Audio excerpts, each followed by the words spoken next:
ನಮಸ್ತೆ ಗೆಳೆಯರೆ, ನಾನು ನಿಮ್ಮ Satish Kumar and welcome back to the 100 days life changing course. ಗೆಳೆಯರೆ, ನಿಮಗೆಲ್ಲರಿಗೂ ಕೂಡ ಸ್ವಾತಂತ್ರ್ಯೋತ್ಸವದ ಹಾರ್ದಿಕ ಶುಭಾಶಯಗಳು. ಈ ಶುಭ ದಿನದ ನಿಮಿತ್ತವಾಗಿ ನಾವು ನಮ್ಮ ರೋರಿಂಗ್ ಫಿಲಮ್ ಸ್ಕೂಲ್ನ ಎಲ್ಲ ಆನ್ಲೈನ್ ಕೋರ್ಸಸ್ಗಳ ಮೇಲೆ ಬಿಗ್ ಡಿಸ್ಕೌಂಟ್ ಆಫರನ್ನು ನಡೆಸ್ತಾ ಇದ್ದೀವಿ. ಒಂದು ವೇಳೆ ನೀವು ನಮ್ಮ ಆನ್ಲೈನ್ ಯೂಟ್ಯೂಬ್ ಕ್ರಿಯೇಟರ್ ಕೋರ್ಸಿಗೆ, ಪ್ರೊಫೆಷನಲ್ ವಿಡಿಯೋ ಎಡಿಟಿಂಗ್ ಕೋರ್ಸಿಗೆ, ಮೊಬೈಲ್ ವಿಡಿಯೋ ಎಡಿಟಿಂಗ್ ಕೋರ್ಸಿಗೆ, ಐಫೋನ್ ವಿಡಿಯೋ ಎಡಿಟಿಂಗ್ ಕೋರ್ಸಿಗೆ, 30 ಡೇಸ್ ಲಾಗಿಂಗ್ ಕೋರ್ಸಿಗೆ ಜಾಯಿನ್ ಆಗುವವರಿದ್ದರೆ ಈಗಲೇ www.roaringfilmschool.comಗೆ ವಿಸಿಟ್ ಮಾಡಿ ಮತ್ತು ಕೋರ್ಸಸ್ಗಳಿಗೆ ಜಾಯಿನ್ ಆಗಿ. ಈ ಡಿಸ್ಕೌಂಟ್ ಆಫರ್ ಮಧ್ಯರಾತ್ರಿ 12ರ ತನಕ ಮಾತ್ರ ಇರುತ್ತೆ. ಇವತ್ತಿನ Q&A ಸೆಷನ್ಗೆ ಸೆಲೆಕ್ಟ್ ಆದ ಪ್ರಶ್ನೆಗಳು ಇಂತಿವೆ. Let's begin. Question number 1, best spoken Hindi course ಯಾವುದು? ಈ ಪ್ರಶ್ನೆಯನ್ನು ಸುನೀಲ್ ಕುಮಾರ್ ಅವರು ಕೇಳಿದ್ದಾರೆ. ನೋಡಿ ಸುನೀಲ್ ಕುಮಾರ್ ಅವರೇ, ನಾನು ಗಮನಿಸಿದಂತೆ ಹಿಂದಿಯನ್ನು ಮಾತನಾಡುವುದರ ಮೇಲೆ ಡೆಡಿಕೇಟೆಡ್ ಆಗಿರುವ ಕೋರ್ಸ್ಗಳನ್ನಂತೂ ನಾನು ಆ ರೀತಿ ಗಮನಿಸಿಲ್ಲ. ಸ್ಪೋಕನ್ ಇಂಗ್ಲೀಷ್ ಮೇಲೆ ಸಿಕ್ಕಾಪಟ್ಟೆ ಕೋರ್ಸಸ್ಗಳಿವೆ. ಒಂದು ವೇಳೆ ನೀವು ಹಿಂದಿಯನ್ನು ಕಲಿಯುವವರಿದ್ದರೆ 30 ದಿನಗಳಲ್ಲಿ ಹಿಂದಿ ಕಲಿಯಿರಿ ಅನ್ನೋ ಒಂದು ಸಣ್ಣ ಪುಸ್ತಕ ಬರುತ್ತೆ, 10 ರೂಪಾಯಿಗೆ. ಅದನ್ನು ತೆಗೆದುಕೊಳ್ಳಿ. ಅದರಲ್ಲಿ ನಿಮಗೆ ಬೇಸಿಕ್ ಗ್ರಾಮರು ಮತ್ತು ಸೆಂಟೆನ್ಸ್ ಫಾರ್ಮೇಷನ್ನು ಗೊತ್ತಾಗುತ್ತೆ. ಸೊ ಈ ಎರಡನ್ನು ಕಲಿತ ನಂತರ ನೀವು ಸೀದಾ ಹಿಂದಿ ವಿಡಿಯೋಗಳನ್ನು ನೋಡೋಕ್ಕೆ ಸ್ಟಾರ್ಟ್ ಮಾಡಿ. ಯೂಟ್ಯೂಬ್ನಲ್ಲಿ ಯಾರ್ಯಾರು ಹಿಂದಿ ವಿಡಿಯೋಗಳನ್ನು ಮಾಡ್ತಾ ಇದ್ದಾರಲ್ಲ ಅವರ ಕಂಟೆಂಟನ್ನು ಜಾಸ್ತಿ ಎಕ್ಸೆಸ್ ಮಾಡಿ, ನಿಮಗೆ ಮತ್ತಷ್ಟು ಶಬ್ದಗಳು ಗೊತ್ತಾಗ್ತವೆ. ಸೊ ನೀವು ಹಿಂದಿಯನ್ನು ಮಾತನಾಡಲು ಟ್ರೈ ಮಾಡಿ. ಒಂದೊಂದೇ ಶಬ್ದಗಳನ್ನು ಸೇರಿಸಿ ಸೆಂಟೆನ್ಸ್ಗಳನ್ನು ಫಾರ್ಮ್ ಮಾಡಿ ಮಾತನಾಡೋಕ್ಕೆ ಸ್ಟಾರ್ಟ್ ಮಾಡಿ. ಅಂದಾಗಲೇ ನೀವು ಹಿಂದಿಯಲ್ಲಿ ಪರ್ಫೆಕ್ಟ್ ಆಗ್ತೀರಾ. ಹಿಂದಿ ತುಂಬಾ ಈಸಿಯಾಗಿರುವ ಭಾಷೆಯಾಗಿದೆ. ಹಿಂದಿ ಕಲಿತ್ರೆ ನಿಮಗೆ ಬಹಳಷ್ಟು ಲಾಭಗಳಿವೆ. ಬೇಗನೆ ನಿಮಗೆ ಸಕ್ಸಸ್ ಕೂಡ ಸಿಗತ್ತೆ. ಮತ್ತು ನೀವು ಹಿಂದಿಯಲ್ಲಿ ಯೂಟ್ಯೂಬ್ ವಿಡಿಯೋಗಳನ್ನು ಮಾಡಿದರೆ ಸಿಕ್ಕಾಪಟ್ಟೆ ದುಡ್ಡು ಕೂಡ ಬರುತ್ತೆ. ಕನ್ನಡಕ್ಕಿಂತ 100 ಪಟ್ಟು ಜಾಸ್ತಿ ನೇಮ್ ಫೇಮ್ ದುಡ್ಡು ಹಿಂದಿಯಲ್ಲಿ ಸಿಗತ್ತೆ. ಕ್ವಶನ್ ನಂಬರ್ 2, ಬೆಸ್ಟ್ ಸೈಕಾಲಜಿ ಬುಕ್ಸ್ಗಳು ಯಾವುವು? ಈ ಪ್ರಶ್ನೆಯನ್ನು ಲೀಡರ್ ಸಂಜಯ್ ಕುಮಾರ್ ಅವರು ಕೇಳಿದ್ದಾರೆ. ನೋಡಿ ಸಂಜಯ್ ಅವರೇ, ಸೈಕಾಲಜಿಯ ಮೇಲೆ ಬಹಳಷ್ಟು ಬುಕ್ಸ್ಗಳಿವೆ, ಅನ್ಲಿಮಿಟೆಡ್ ಬುಕ್ಸ್ಗಳಿವೆ. ನೀವು ಸೈಕಾಲಜಿಯನ್ನು ಕಲೀಲೇಬೇಕು ಅಂತ ಅಂದ್ಕೊಂಡಿದ್ರೆ ನೀವು ಸಿಗ್ಮಂಡ್ ಫ್ರೈಡ್ನ ಪುಸ್ತಕಗಳನ್ನು ಓದಿ. ಈ ಬುಕ್ಸ್ಗಳಿಂದ ನಿಮಗೆ ಸೈಕಾಲಜಿಯ ಬಗ್ಗೆ ಒಂದು ಬೆಸ್ಟ್ ನಾಲೆಜ್ ಬರುತ್ತೆ. ನಾನು ಬಹಳಷ್ಟು ತರಹದ ಬುಕ್ಸ್ಗಳನ್ನು ಓದಿರುವೆ, ಆದರೆ ಇದೇ ಒಂದು ಬೆಸ್ಟ್ ಬುಕ್ಕು ಅಂಥೇಳಿ ನನಗಂತೂ ಸಿಕ್ಕಿಲ್ಲ. ನಾನು how to make friends and influence people, ego is your biggest enemy, 48 laws of power, ಈ ಪುಸ್ತಕಗಳಿಂದ ಸಾಧ್ಯವಾದಷ್ಟು ಹ್ಯೂಮನ್ ಸೈಕಾಲಜಿಯನ್ನು ತಿಳಿದುಕೊಳ್ಳುವ ಪ್ರಯತ್ನವನ್ನು ಮಾಡಿರುವೆ. ನಾನು ಜನರನ್ನೇ ರೀಡ್ ಮಾಡುವೆ. ನನ್ನ ಸ್ನೇಹಿತರನ್ನು ಕೂಡ ನಾನು ರೀಡಿಂಗ್ ಮಾಡಿರುವೆ, ರಿಲೇಟಿವ್ಸ್ಗಳನ್ನು ರೀಡ್ ಮಾಡಿರುವೆ, ಜೊತೆಗೆ ಟೀಚರ್ಸ್ಗಳನ್ನು ಮತ್ತು ಈಗ ಸ್ಟೂಡೆಂಟ್ಸ್ಗಳನ್ನು ಕೂಡ ರೀಡ್ ಮಾಡಿರುವೆ.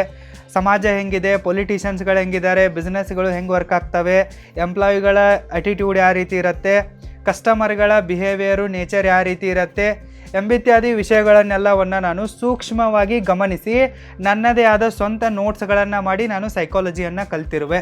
ಬೇಸಿಕ್ ಸೈಕಾಲಜಿ ಬುಕ್ಸ್ಗಳಿಂದಂತೂ ಗೊತ್ತಾಗಿದೆ. ಆದರೆ ನಿಮಗೆ ಸೈಕಾಲಜಿಯನ್ನು ಕಲೀಲೇಬೇಕು ಎಂಬ ಆಸೆ ಇದ್ದರೆ ನೀವು ಜನರನ್ನು, ಸುತ್ತಮುತ್ತಲಿರುವ ವಾತಾವರಣವನ್ನು ಸ್ಟಡಿ ಮಾಡೋಕ್ಕೆ ಶುರು ಮಾಡಿ, ನಿಮಗೆ ಸೈಕಾಲಜಿ ಗೊತ್ತಾಗುತ್ತೆ. Question number 3, who is my guru? ನಿಮ್ಮ ಗುರು ಯಾರು ಅಂತ ಹೇಳಿ ಈ ಪ್ರಶ್ನೆ ಇದೆ. ಇದನ್ನು ಮನೋಜ್ ಅವರು ಕೇಳಿದ್ದಾರೆ.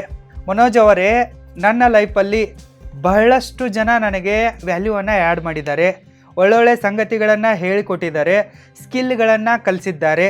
ಸೊ ನನ್ನ ಪಾಲಿಗೆ ಬರೀ ಸ್ಕೂಲಲ್ಲಿ ABCD ಕಲಿಸಿದವರು ಮಾತ್ರ ಗುರುಗಳಲ್ಲ. ನನ್ನ ಲೈಫಲ್ಲಿ ಪರ್ಟಿಕ್ಯುಲರ್ ಆಗಿ ಬೆಸ್ಟ್ ಗುರು ಅಂತ ಹೇಳಬೇಕಂತಂದರೆ ನಾನು ಈ ಕ್ರೆಡಿಟನ್ನು ನನ್ನ ಅಕ್ಕನಿಗೆ ಕೊಡುವೆ. ಸೊ ನನ್ನ ಭವಾನಿ ಅಕ್ಕ ನನಗೆ ಬೆಸ್ಟ್ ಗುರು ಆಗಿದ್ದಾಳೆ. ನನಗೆ ಪರ್ಸ್ನಲ್ ಲೈಫ್ ಆಯಿತು, ಪ್ರೊಫೆಷ್ನಲ್ ಲೈಫ್ ಆಯಿತು, ಈ ಫೈನಾನ್ಸ್ ಆಯಿತು, ಮತ್ತು ಪೀಪಲ್ ಸ್ಕಿಲ್ಗಳಾದವು, ಬಿಸ್ನೆಸ್ ಆಯಿತು, ಎಲ್ಲದರಲ್ಲಿಯೂ ಕೂಡ ಆಕೆ ಬೆಸ್ಟ್ ಮೆಂಟರ್ ಆಗಿದ್ದಾಳೆ. ಟೀಚರ್ಸ್ಗಳು ಸ್ಕೂಲು ಕಾಲೇಜುಗಳಲ್ಲಿ ಕಲಿಸಿ ನಮ್ಮನ್ನು ಕೈ ಬಿಟ್ಬಿಡ್ತಾರೆ, ನಮ್ಮನ್ನು ಮರ್ತು ಬಿಡ್ತಾರೆ.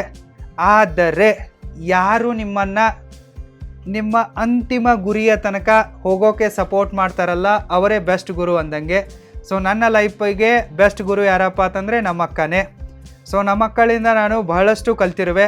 ಇವತ್ತು ನಾನು ನನ್ನ ಲೈಫಲ್ಲಿ ಏನಾದರೂ ಒಂದು ಅಚೀವ್ ಮಾಡಿರುವೆ ಅಂತಂದರೆ ಅದರ ಸಂಪೂರ್ಣ ಕ್ರೆಡಿಟು ಅವಳಿಗೇನೆ ಹೋಗುತ್ತೆ. ನಾನು ನನ್ನ ಲೈಫಲ್ಲಿ ದಾರಿ ತಪ್ಪುವಾಗ ಅವಳು ಸರಿಯಾದ ದಾರಿಯನ್ನು ತೋರಿಸಿದ್ದಾಳೆ. ನಾನು ನನ್ನ ಲೈಫಲ್ಲಿ ಸೋತಾಗ, ಇಡೀ ಜಗತ್ತೇ ನನ್ನ ಕೈಬಿಟ್ಟಾಗ ಅವಳು ನನ್ನೊಂದಿಗಿದ್ದುಕೊಂಡು ನನಗೆ ಫುಲ್ ಸಪೋರ್ಟ್ ಮಾಡಿದ್ದಾಳೆ. ನಮ್ಮ ಹತ್ರ ಏನೇ ಇರದಿದ್ರೂ ಕೂಡ ನಾವು ಸಾಮ್ರಾಜ್ಯವನ್ನು ಕಟ್ಟಬಹುದು ಅನ್ನೋ ಒಂದು ಸ್ಕಿಲ್ಲನ್ನು ಕಲಿಸಿದ್ದಾಳೆ. ಹೆಂಗೆ ಶಿವಾಜಿ ಮಹಾರಾಜರು ಅವ್ರ ಹತ್ರ ಏನೂ ಇರದಿದ್ರೂ ಕೂಡ ಇರೋ ಸಂಸಾಧನೆಗಳನ್ನೇ ಬಳಸ್ಕೊಂಡ್ಬಿಟ್ಟು ಅಖಂಡ ಮರಾಠ ಸಾಮ್ರಾಜ್ಯವನ್ನು ಸ್ವರಾಜ್ಯವನ್ನು ಸ್ಥಾಪನೆ ಮಾಡಿದ್ರು, ಅದೇ ರೀತಿ ನಾವು ಕೂಡ ಸ್ಟಾರ್ಟಪ್ ಫೀಲ್ಡಲ್ಲಿ ಮಾಡಬಹುದು ಅನ್ನೋದಕ್ಕೆ ಇನ್ಸ್ಪಿರೇಷನ್ನು, ಮೋಟಿವೇಶನ್ನು, ಗುರು ಎಲ್ಲವೂ ಕೂಡ ಅವಳೇ. ಸೊ ನಾನು ನನ್ನ ಲೈಫಲ್ಲಿ ಯಾರ ಮಾತನ್ನು ಕೂಡ ಕೇಳಲ್ಲ.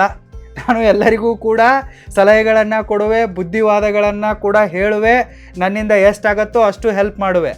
ಆದರೆ ನಾನು ಬೇರೆ ಯಾರ ಮಾತನ್ನು ಕೂಡ ಸೀರಿಯಸ್ ಆಗಿ ತೆಗೆದುಕೊಳ್ಳಲ್ಲ. ಎಲ್ಲರೊಂದಿಗೆ ನಾನು ಹ್ಯಾಂಡ್ ಶೇಕನ್ನು ಮಾಡ್ತೀನಿ, ಎಲ್ಲರೊಂದಿಗೂ ಕೂಡ ದೋಸ್ತಿಯನ್ನು ಕೂಡ ಮಾಡ್ತೀನಿ, ಎಲ್ಲರೊಂದಿಗೂ ಕೂಡ ಬೆರಿತೀನಿ, ಸ್ಮೈಲ್ ಮಾಡ್ತೀನಿ, ಎಲ್ಲರದನ್ನು ಕೇಳಿಸ್ಕೋತೀನಿ. ಆದರೆ ಯಾವುದನ್ನು ಕೂಡ ಸೀರಿಯಸ್ ಆಗಿ ತಗೊಳ್ಳಲ್ಲ, ಇಂಪ್ಲಿಮೆಂಟ್ ಮಾಡಲ್ಲ. ಫೈನಲ್ ಆಗಿ ನಮ್ಮ ಅಕ್ಕ ಹೆಂಗೆ ಹೇಳ್ತಾಳೋ ಅದೇ ಫೈನಲ್ ಅಂದಂಗೆ. ನನ್ನ ಲೈಫಲ್ಲಿರುವ ಬೆಸ್ಟ್ ಗುರು ಅಂತಂದರೆ ಅವಳೇ. Question number 4 and last, how to avoid unwanted videos in mobile. ಈ ಪ್ರಶ್ನೆಯನ್ನು ರಂಜಿತ್ ಅವರು ಕೇಳಿದ್ದಾರೆ.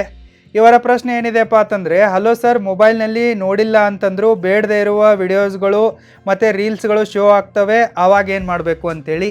ನೋಡಿ ರಂಜಿತ್ ಅವರೇ, ಯಾವುದೇ ಸೋಷಿಯಲ್ ಮೀಡಿಯಾ ಇರಲಿ, ಅದು ನಿಮ್ಮ ಇಂಟ್ರೆಸ್ಟ್ ಬೇಸ್ ಮೇಲೇ ವಿಡಿಯೋಗಳನ್ನು ಟಾರ್ಗೆಟ್ ಮಾಡಿ ಕಳಿಸ್ತಾ ಇರತ್ತೆ. ನೀವು ಫಸ್ಟಿಗೆ ಏನನ್ನು ಹುಡುಕಾಡಿರ್ತೀರಲ್ಲ ಅದರ ರಿಲೇಟೆಡ್ ಆಗಿ ವಿಡಿಯೋಗಳು ಬರ್ತವೆ. ಅದು ಯೂಟ್ಯೂಬ್ ಇರಲಿ, ಫೇಸ್ಬುಕ್ ಇರಲಿ, ಇನ್ಸ್ಟಾಗ್ರಾಮ್ ಇರಲಿ, ಯಾವುದೇ ಸೋಷಿಯಲ್ ಮೀಡಿಯಾ ಇರಲಿ. ನೀವು ಫಿಟ್ನೆಸ್ ವಿಡಿಯೋಗಳನ್ನು ಸರ್ಚ್ ಮಾಡಿದರೆ ಮುಂದಿನ ಎಲ್ಲ ವಿಡಿಯೋಗಳು ಫಿಟ್ನೆಸ್ ಮೇಲೇ ಬರ್ತವೆ. ನೀವು ಫೈನಾನ್ಸ್ ಮೇಲೆ ಸರ್ಚ್ ಮಾಡಿದರೆ ಎಲ್ಲ ವಿಡಿಯೋಗಳು ನಿಮ್ಮ ಟೈಮ್ಲೈನಲ್ಲಿ ಫೈನಾನ್ಸ್ ರಿಲೇಟೆಡ್ ಆಗೇ ಬರ್ತವೆ.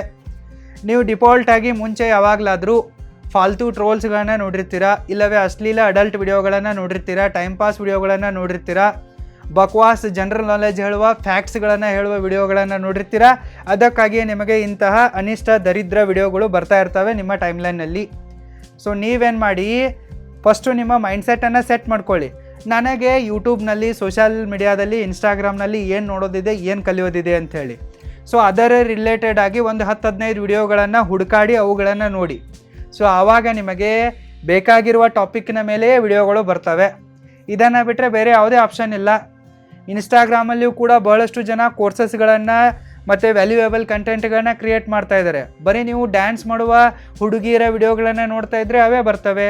ಯುವರ್ ಪ್ರಯಾರಿಟಿ, ನೀವು ಅಲ್ಲಿ ಏನು ಹುಡುಕಾಡಿ ನೋಡ್ತಿರೋ, ಯಾವುದರ ಮೇಲೆ ಜಾಸ್ತಿ ನಿಮ್ಮ ಟೈಮನ್ನು ಸ್ಪೆಂಡ್ ಮಾಡ್ತಿರೋ, ಯಾವುದಕ್ಕೆ ಜಾಸ್ತಿ ಇಂಟ್ರೆಸ್ಟು ಮತ್ತು ಇಂಟ್ರ್ಯಾಕ್ಷನನ್ನು ಕೊಡ್ತಿರೋ ಅದೇ ಥರನಾದ ವಿಡಿಯೋಗಳು ನಿಮಗೆ ಬರ್ತವೆ. ಇದರಲ್ಲಿ ಸೋಷಿಯಲ್ ಮೀಡಿಯಾಗಳ ತಪ್ಪೇನೂ ಇಲ್ಲ. ನೀವು ಅಲ್ಲಿ ಒಳ್ಳೆಯದನ್ನು ಹುಡುಕಿದ್ರೆ ಒಳ್ಳೇದು ಬರುತ್ತೆ, ಕೆಟ್ಟದನ್ನು ಹುಡುಕಿದ್ರೆ ಕೆಟ್ಟದ್ದು ಬರುತ್ತೆ. ಸೊ ನಿಮಗೇನು ಬೇಕು ಅನ್ನೋದನ್ನು ನೀವು ಕ್ಲಿಯರ್ ಮಾಡ್ಕೊಳ್ಳಿ ಮತ್ತು ಅದರ ರಿಲೇಟೆಡ್ ಆಗಿ ಕಂಟೆಂಟ್ಗಳನ್ನ ಸರ್ಚ್ ಮಾಡಿ ನೋಡಿ. ಆವಾಗ ನಿಮ್ಮ ಟೈಮ್ಲೈನ್ ಏನಾಗತ್ತಲ್ಲ ಪ್ರೊಡಕ್ಟಿವ್ ಆಗುತ್ತೆ, ಕ್ರಿಯೇಟಿವ್ ಆಗುತ್ತೆ, ಯೂಸ್ಫುಲ್ ಆಗುತ್ತೆ, ಬೆನಿಫಿಷಿಯಲ್ ಆಗುತ್ತೆ. ಸೊ ಇದೇ ಒಂದು ಟ್ರಿಕ್ ಇದೆ, ಇದನ್ನು ಬಿಟ್ಟರೆ ಬೇರೆ ಯಾವುದೇ ಆಪ್ಷನ್ ಇಲ್ಲ. ಇವಿಷ್ಟು ಇವತ್ತಿನ Q&A ಸೆಷನ್ನ ಪ್ರಶ್ನೆಗಳು.